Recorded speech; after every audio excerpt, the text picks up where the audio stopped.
Cabinet मंत्री प्रेमचंद अग्रवाल ने आखिरकार इस्तीफा दे दिया और इस्तीफा देने के बाद जो विवाद चल रहा था वो विवाद थमने का नाम नहीं ले रहा है और उत्तराखंड में एक नई बहस छिड़ गई है और वो बहस है पहाड़ी और मैदानी लोगों के बीच में। क्योंकि आपको बता देते हैं कि पिछले माह जो फरवरी में विधानसभा सत्र हुआ था, वहाँ विधानसभा सत्र में कैबिनेट मंत्री, जो कि अब कैबिनेट मंत्री नहीं रहे, उस समय के जो तत्कालीन कैबिनेट मंत्री थे प्रेमचंद अग्रवाल, उन्होंने पहाड़ी समुदाय के लोगों के बारे में एक ऐसे शब्द का प्रयोग किया।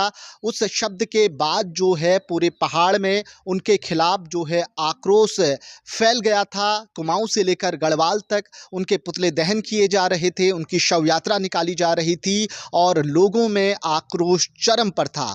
इस आक्रोश को देखते हुए बीजेपी पार्टी ने निर्णय लिया।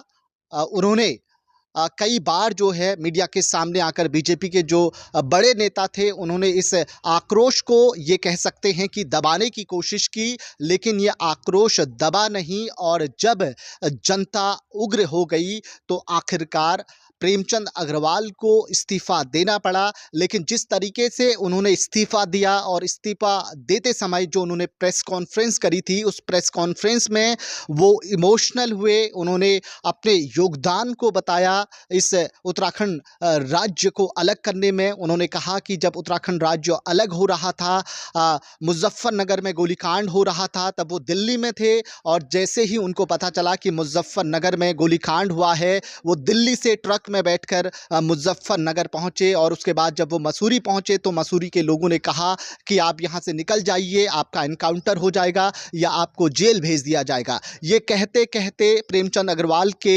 आंसू निकल गए और वो फवक फवक कर रो पड़े। लेकिन कहानी यही ख़त्म नहीं होती। उनके इस्तीफा देने के बाद जो है उनके समर्थकों ने एक ऐलान कर दिया कि वो प्रेमचंद अग्रवाल के इस्तीफे के विरोध में बाजार बंद रखेंगे, चक्का जाम करेंगे।